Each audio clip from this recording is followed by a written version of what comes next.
¿Saben ustedes quiénes son los padres helicóptero? ¿Han oído alguna vez esa expresión? ¿Será usted un papá o una mamá helicóptero? Hoy les voy a contar quiénes son los padres helicópteros.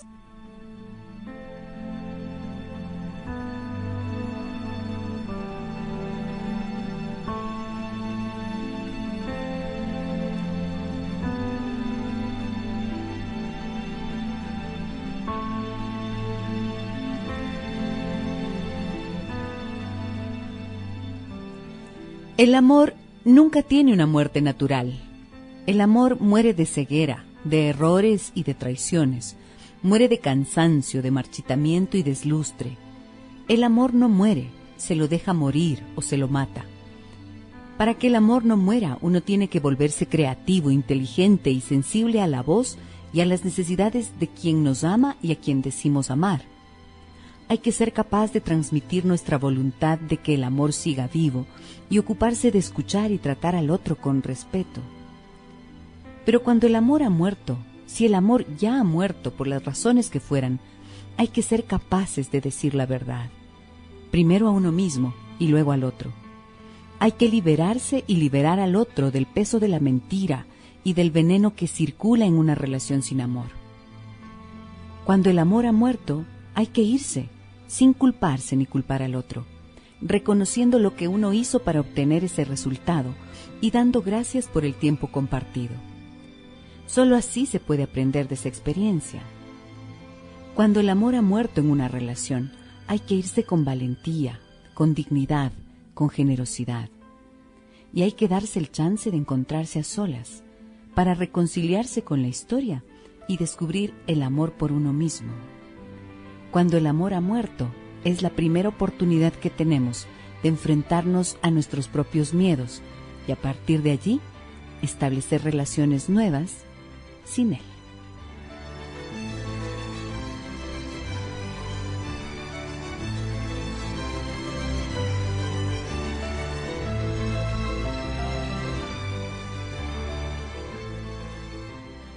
Hoy vamos a hablar de los padres helicóptero. ¿Alguna vez escucharon ustedes esa terminología?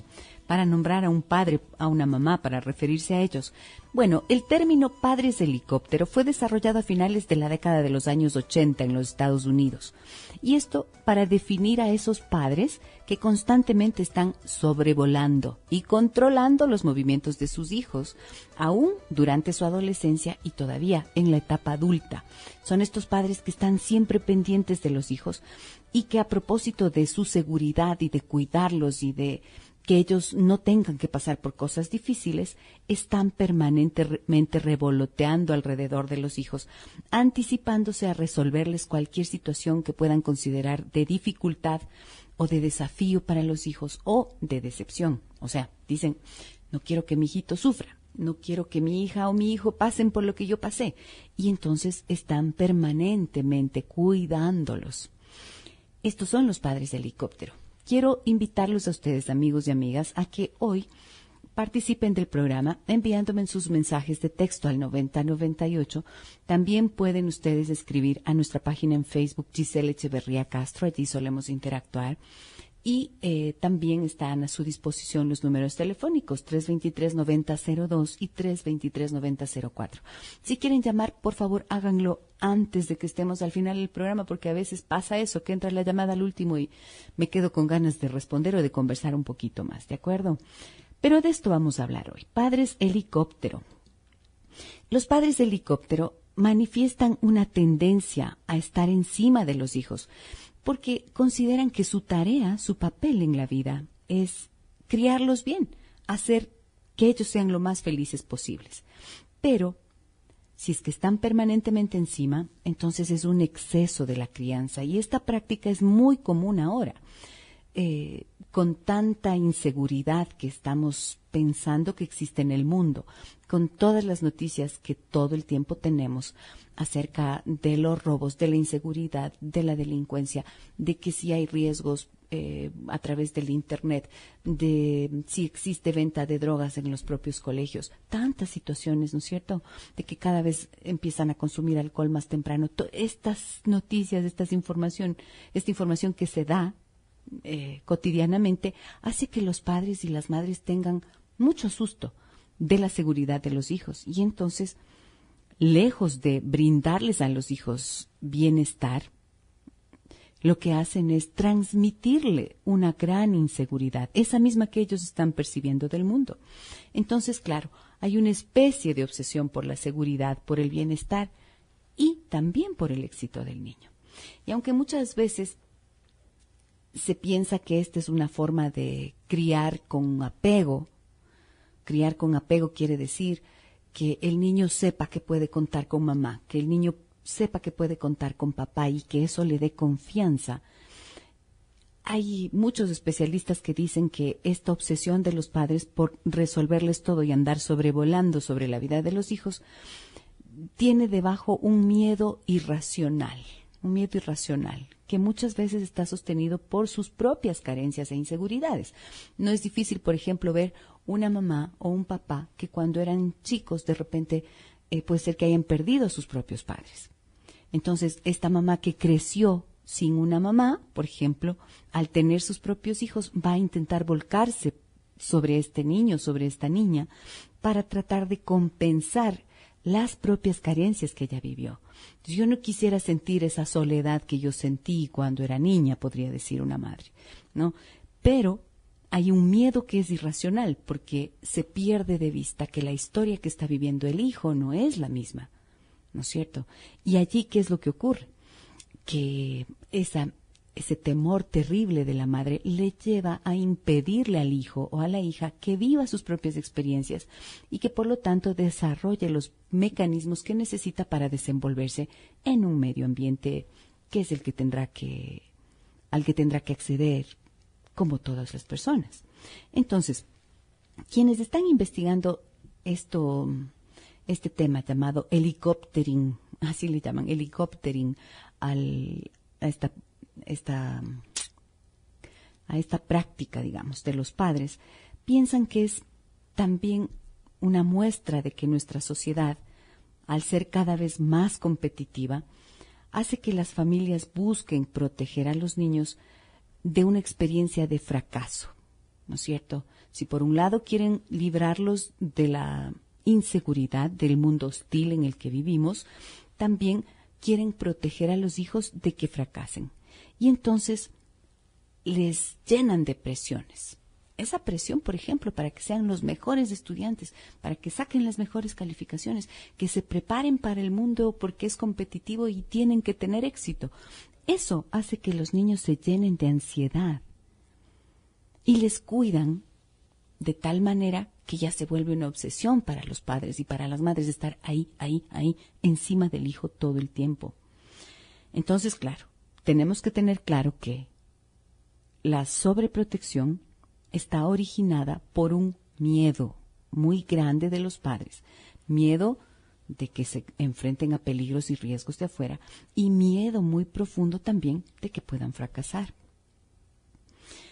Y también esto hace que tenemos que saber que hay una idea de estos papás y de estas mamás de tratar de ser una supermamá o un superpapá y que a partir de que el hijo sea exitoso, entonces se compensen las propias limitaciones que pudieron haber tenido cuando eran niños estos padres.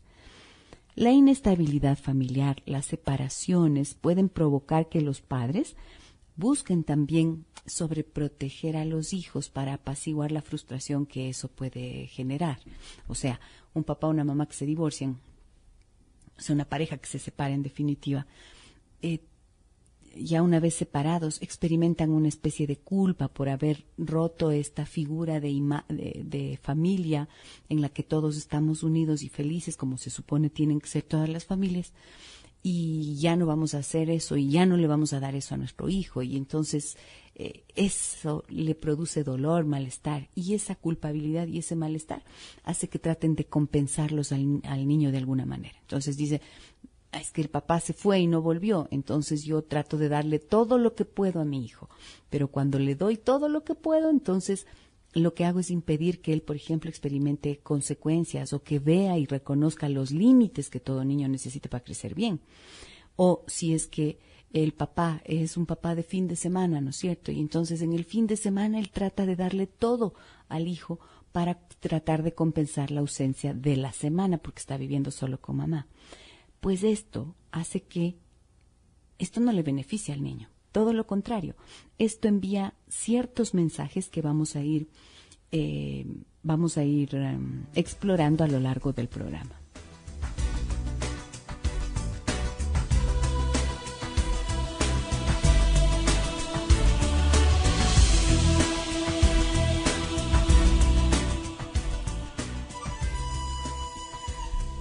Sobre este último punto que mencioné, si es que ha habido separación de los padres, la inseguridad que ellos mismos sienten al haberse divorciado y la idea de que están dejando a los hijos sin la familia que soñaron alguna vez darle, hace que empiecen a consentirlos demasiado, como dije.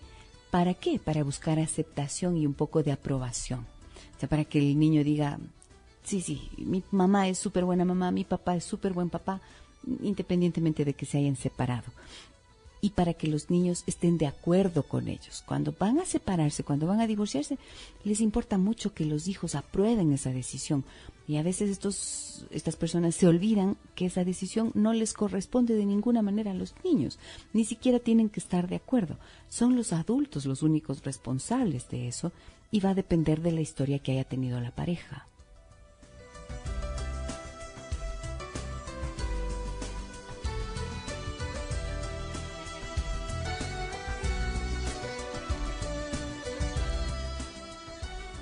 Tengo mensajes en el correo electrónico adancineva@sonorama.com.es. Me dicen lo siguiente, me dice, querida Gisela, muchas gracias por tocar ese tema.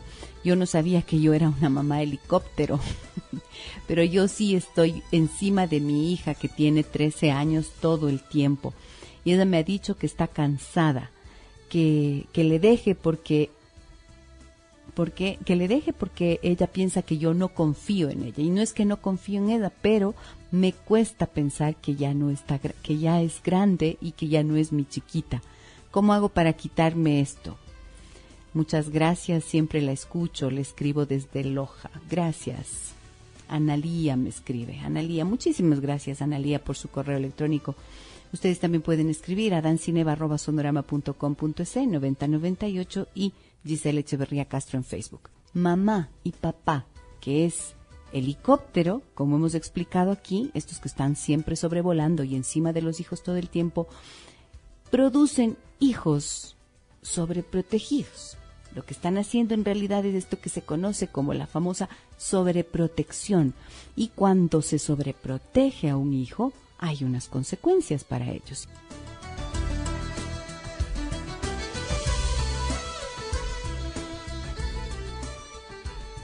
Padres que sobreprotegen a sus hijos son aquellos conocidos como los padres helicóptero.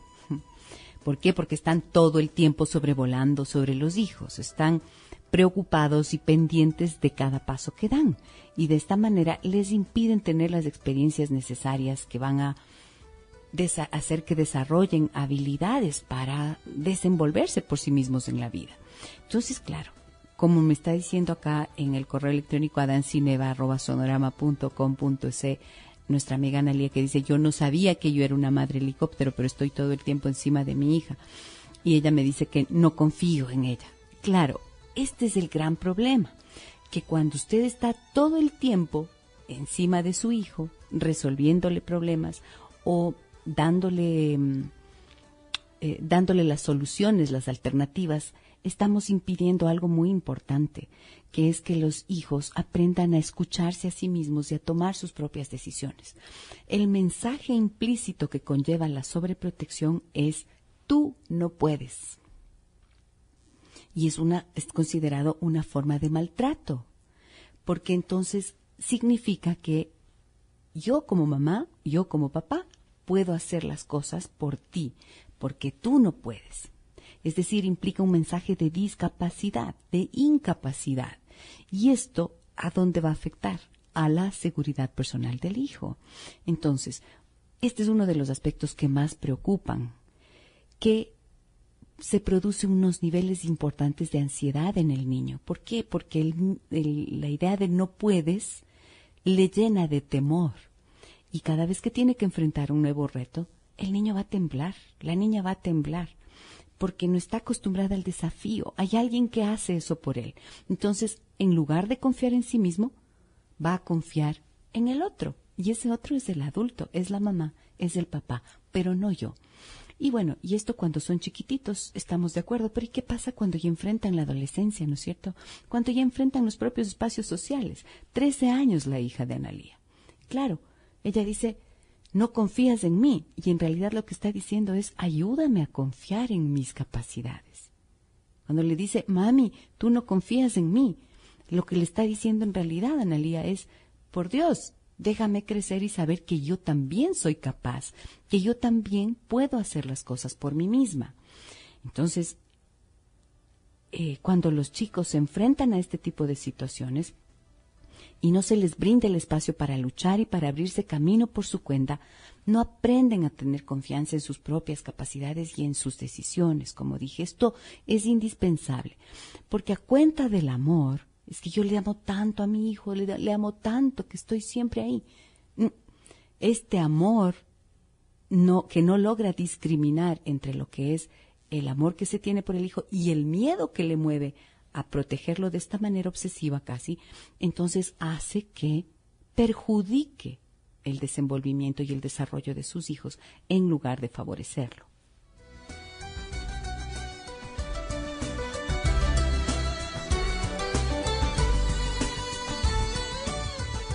Tengan en cuenta también que si los papás son siempre los que van a resolverle las cosas a uno, los aprietos, los conflictos, entonces uno no va a lograr experimentar el fracaso. Y el fracaso o la frustración son necesarísimos. ¿Por qué? Porque nos enseñan también a reconocer que como humanos tenemos unas limitaciones. Y es necesario saber que a pesar de esas limitaciones, todos podemos sobreponernos a esa frustración y podemos continuar. Pero para eso necesito tener esa experiencia. Entonces, el miedo puede ser abrumador cuando no he sabido lo que es la experiencia de fallar, de decepcionarse, pero también de que después del llanto y después del malestar que eso se produce, al día siguiente voy a continuar la vida, no me voy a morir. Y esto es parte de lo que nos forma como seres humanos. Entonces, tenga muy en cuenta esto, Analía.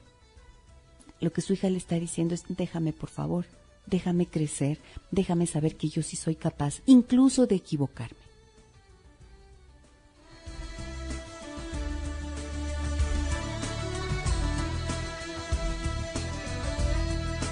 Tengo más mensajes y esta vez en el 9098 me dicen lo siguiente. La mamá de mi esposo no puede vivir sin él. Quiere que le lleve a vivir con nosotros, pero no es solo la madre, es el padre y el hermano que tiene 24 años.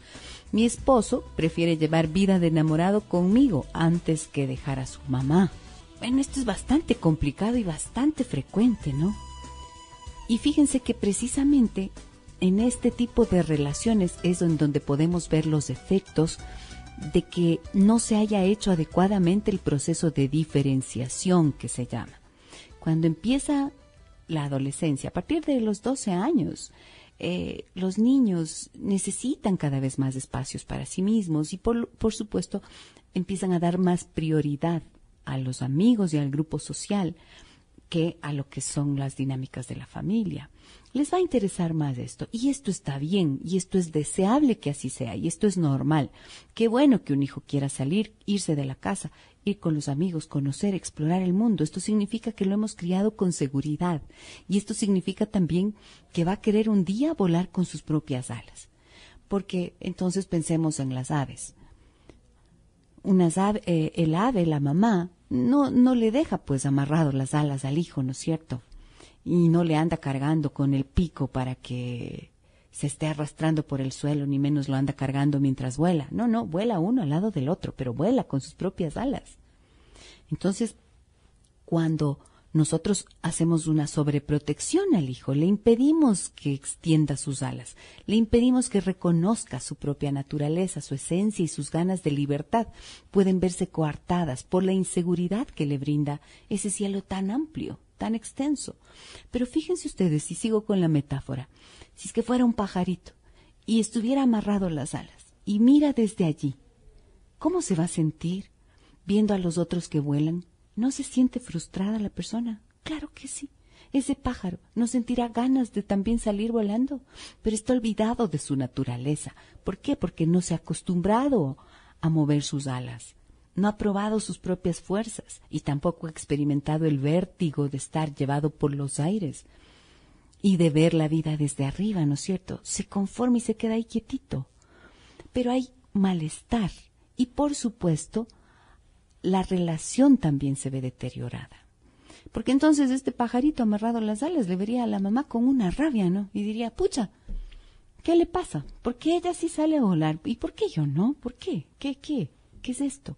Entonces, no solo que se perjudica la autoconfianza, también se perjudica la relación de mamá y papá con sus hijos. Esta mamá o este papá que sobreprotegen van a ver deterioro en la relación. Y fíjense lo que me llega al correo electrónico. Gisela@giselaecheverria.com es el mensaje, es el correo, perdón. Elena me dice lo siguiente: doctora Gisela, buenas tardes. Yo vivo en Nueva York y recién me entero de que soy una mamá helicóptero y más a control remoto. Mi hijo tiene 21 años, se encuentra en Ecuador y yo desde aquí trato de estar informada de todo lo que hace. Eso lo molesta. Él vive con el padre, estamos separados mucho tiempo. A veces pasa un mes que ni siquiera me llama o escribe al chat y cuando quiere algo solo ahí me llama. Él está estudiando, pero no es la carrera que algún día dijo que sería. Dijo que quería, ¿será? Yo estoy pendiente y me duele que él se porte así. Un abrazo, gracias y un abrazo. Ok, gracias a usted, muchísimas gracias a usted, Elena. A ver, soy una mamá helicóptero y más a control remoto, dice ella, ¿no? Con 21 años. Pues con 21 años su hijo ya es un adulto. Y fíjense, cuando digo que la relación se ve perjudicada, me refiero justo a esto. Claro, él se molesta, dice, ¿no es cierto? Él no quiere hablar con usted. Porque ¿sabe qué? Cuando a uno le están pidiendo cuentas permanentemente, el mensaje que la persona recibe es el mismo que nos explicaba Analía, que la hija de 13 años le dice, ¿no confías en mí? Pues de eso se trata. Si uno está ahí, en nombre del amor pendiente, el hijo no lo interpreta así necesariamente. Lo interpreta como desconfianza, me está pidiendo cuentas y yo ya quiero decidir por mí mismo. Eso es lo que dicen los hijos. Quiero que, aunque esté equivocado, yo pueda también tener la posibilidad de saber lo que es equivocarse. De eso se trata. Porque la vida no es solamente aciertos. Pero cuando mamá o papá con este tipo de actitudes no le dejan al hijo hacerlo como él quiere, entonces la relación se va a ver deteriorada. Como estamos viendo, hay dificultades bien claras, ¿no es cierto?, cuando hablamos de sobreprotección. Pilar desde Loja me envió un mensaje al 9098, me dice, por Dios, ¿qué hago? Muchas gracias. Soy una mamá desesperada y me he vuelto eso que usted dice después de que me llamaron del colegio de mi hijo para decirme que hallaron droga en su no sé qué, en su cuaderno debe ser, porque es la cela que está ahí. En Facebook me dice Elizabeth, hola Gisela, felicitándole siempre por su programa. Usted me ayuda mucho con sus palabras. Mi niño tiene 6 años. Yo no me considero así, dice ella. Siempre le dejo que haga solo las cosas. Si se cae, que se levante solo. Solo superviso, le doy un ejemplo en los deberes, o me dice, ya lo hice mami, venga, vea. Le digo si está bien y lo felicito. Qué bueno, excelente. De esto se trata, de dejarles hacer, de dejarles experimentar. Hoy preparando este programa conversaba con mi hija y yo le decía que cuando ella era chiquita, cuando tenía 3, 4 añitos, ella pintaba y dibujaba mucho, le encantaba pintar. Y había veces que me decía, mami, ¿qué color le pinto? Por ejemplo, me preguntaba cualquier cosa y yo le decía, ¿cuál quieres tú pintar? Me decía, ¿azul o verde? Y yo le decía, ¿y cuál prefieres, azul o verde? Y decía, azul. Entonces píntale azul. Yo nunca le daba la respuesta. Y esto creo que me sirvió mucho. Y lo comentábamos hoy porque estas pequeñas cositas, desde que son así de pequeños, de chiquitos los guaguas, son las que hacen que el niño aprenda a elegir por sí mismo y a que confíe en que su elección es la correcta. No es correcta para mamá, es correcta porque él lo elige. Y esto es la clave, que el niño aprenda a escucharse, que el adolescente no pierda su conexión con su voz interna, su relación consigo mismo, porque ahí es en donde precisamente estamos haciendo bien las cosas. Cuando leemos, eso es enseñarle a mover sus alas, desde pequeños. Con respecto a lo que me decía Pilar desde la ciudad de Loja, soy una mamá desesperada y me he vuelto eso que usted dice después de que me llamaron del colegio de mi hijo para decirme que hallaron droga en su cuaderno. Por Dios, ¿qué hago? Muchas gracias. Mire, Pilar, no dude mucho acá. ¿Encontraron droga? ¿Eso qué significa? ¿Estará haciendo consumo de drogas? Tal vez sí, ¿no es cierto? Lo más probable es que sí. Si es que ya esto es una realidad, busque ayuda profesional urgente. Si es que usted tiene una pareja, tiene un esposo, entonces vayan los dos, porque papá y mamá tienen que estar aquí unidos y formar un frente común. ¿Para qué? Para que la estructura, es decir, las normas y los límites queden claros y queden establecidos. Además, para saber si es que hay algún patrón, si es que hay, por ejemplo, consumo de alcohol en su esposo, si es que hay desacuerdos entre los dos, no sé, pero todo lo que tenga que ver con la vida familiar y las relaciones de los adultos van a ser necesariamente explorados y revisados por un profesional para que les ayude con esto. Aquí sí no hay vueltas que darle, busque ayuda ya mismo, porque cómo no va a estar usted desesperada y pendiente de su hijo si es que ya sabe que está consumiendo drogas, pero con esta actitud de sobrevolarle y de estar detrás de él, solamente logra que se hostigue y que se sienta cada vez menos contento de llegar a casa, menos tranquilo, y cuando está más despechado, entonces más motivos supuestamente tiene para querer seguir huyendo, puede ser a través del consumo de drogas, ¿de acuerdo? Entonces mucho ojo con esto. Me dicen también acá en Facebook, ¿dónde estaba? Ya lo encuentro, Santi, ponme. Aquí está. Raquel García me dice, hola Gisela, que tengo una linda semana, excelentes programas sobre el tema de hoy, muy identificada. Mi hija tiene 18 años y yo todavía me siento muy responsable de su futuro y casi siempre mi vida rige alrededor de su vida. No sé si eso ha hecho que ella no quiera tomar decisiones sola y que quiera todavía que le diga qué debe hacer. Eso me asusta un poco porque ya le he dicho que debe tomar sus propias decisiones. ¿Usted cree que estoy bien o mal? Raquel, no le voy a decir si está bien o mal, pero si ya usted está dudando y usted está asustándose porque ve que su hija no está tomando decisiones, entonces ya este es un indicador. Y este es el gran problema. Los padres se pasan sobreprotegiendo, impidiendo que los hijos tomen decisiones. Y a la hora de la verdad, después, cuando ya han crecido, les dicen, pero toma decisiones. ¿Y cómo si es que no los enseñaron desde chiquitos? ¿Y cómo si los que tomaban decisiones eran papá y mamá por él? Entonces, ¿cómo va a tomar decisiones ya a estas alturas? Se asustan mucho. 18 años, ¡oh! Tremenda decisión de vida, por ejemplo, elegir carrera. ¿Con qué seguridad elijo si nunca lo hice antes? ¿Qué es lo que hay que hacer? Sentarse a conversar. Para todas las personas que escribieron y me contaron estas situaciones que están viviendo. ¿Cómo revertimos esto, no es cierto? Porque ya está instalado el problema. Pero entonces necesitamos, primerito, tener una conversación honesta. Si es que usted se identificó con lo que yo describí ahora, usted puede reconocerlo, y decir a su hijo o a su hija, ¿sabes qué? Hoy me di cuenta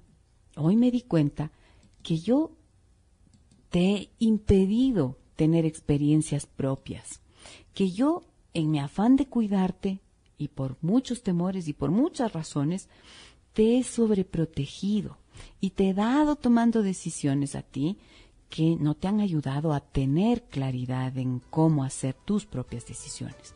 Pero esto tiene que parar. Y entonces quiero que sepas que yo confío en ti.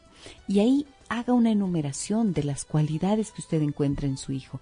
Dele esa voz de confianza. Dígale, es indispensable que aprendas a tomar riesgos y no importa que te equivoques. Yo voy a creer siempre en ti y te voy a querer pase lo que pase, no importa. Estoy aquí para apoyarte. Estoy aquí para apoyarte, pero toma los riesgos tú. Y más adelante te vas a sentir satisfecho porque esto también, si te equivocas, es parte de crecer, ¿de acuerdo? Si es que cree que las cosas están un poquito más difíciles, entonces tendrá que tener varias conversaciones en este mismo sentido. Pero lo más importante es que usted ya se ha dado cuenta que este es el error. Y a partir de ese reconocimiento, las cosas pueden empezar a cambiar. Les animo a que lo hagan y les agradezco mucho por participar como siempre en el programa. Mañana 15:05 estaremos nuevamente aquí en Adán Cineva. Que tengan una muy buena tarde. Un abrazo grande a todas y todos. Soy Gisela Echeverría.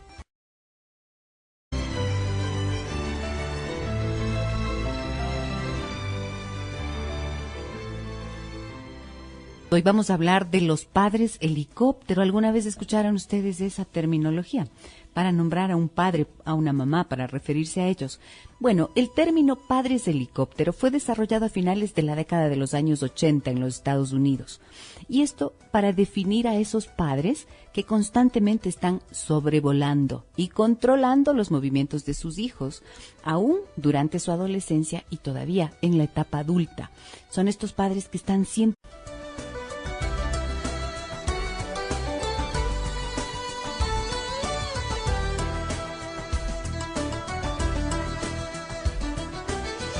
¿Saben ustedes quiénes son los padres helicóptero? ¿Han oído alguna vez esa expresión? ¿Será usted un papá o una mamá helicóptero? Hoy les voy a contar quiénes son los padres helicópteros.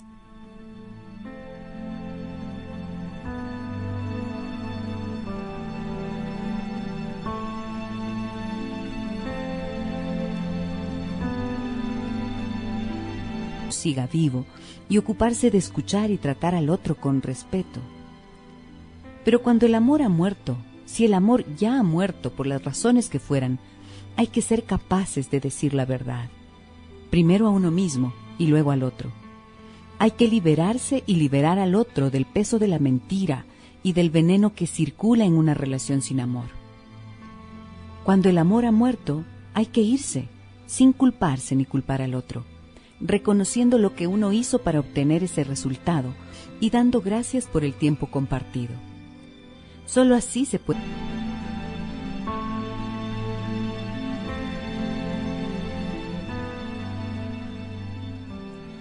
El amor nunca tiene una muerte natural. El amor muere de ceguera, de errores y de traiciones.